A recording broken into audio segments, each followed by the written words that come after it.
মিউজিকের কিছু বুঝি না, ওটা যেটা বোঝে মাসুদ, অংশু, শামীম, এদেরকে নিয়ে আমার পথ চলা।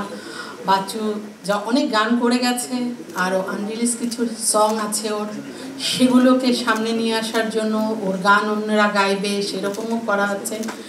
তারপরে ও তো একটা ইনস্টিটিউটের মতন, ওকে নিয়ে যেন আরও কিছু করার স্বপ্ন আছে। তবে মিউজিয়ামটা বেস এই কারণে যে গিটারগুলো থাকবে, ওর ইনস্ট্রুমেন্টগুলো থাকবে, যেটা দিয়ে বিগিচানে অজস্র টাকা খরচ করে ওই ইনস্ট্রুমেন্ট কিনেছে, ওইটা দিয়ে কাজ করে রোজগার করে আমাদেরকে খাইয়েছে, আমার 2 বাচ্চাকে, তার পরিবারকে, তার ব্যান্ডকে।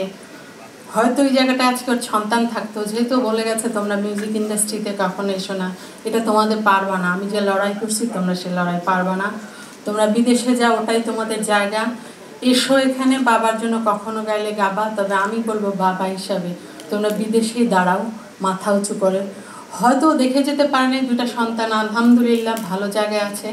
আর আমি তো বেকার মানুষ, কোনো কাজ নাই, তাহলে আমার মিউজিক নিয়ে একটু নাড়াচাড়া করি, করতে কিছু পারবো না, ওই পুরোনো জিনিসগুলো একটু নতুন আঙ্গিকে সবার কাছে আনা মাসুদকে নিয়ে।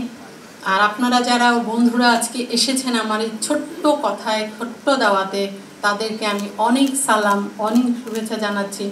আমাদের পথ চলায় এবি ফাউন্ডেশনের সাথে আপনারা সবসময় থাকবেন।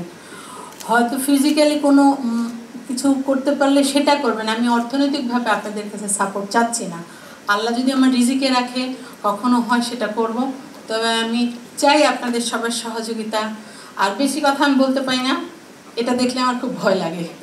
এটা ভয়ের জায়গা, এটা হলো জঙ্গি ভাই, তাও ভাই যারা আছেন, আসিফ ভাই, এদের সবার, নকিব ভাই, এদের জায়গা। তো আমি এখান থেকে আপনাদেরকে এখন ছোট্ট একটা আয়োজন আছে, সেই আয়োজনটা আপনারা আমাদের সাথে থাকবেন, একটু কেক কাটা আর একটু ওপেনিংটা হবে এবি ফাউন্ডেশনে, সেটার জন্য একটু থাকবেন কষ্ট করে আমাদের সাথে।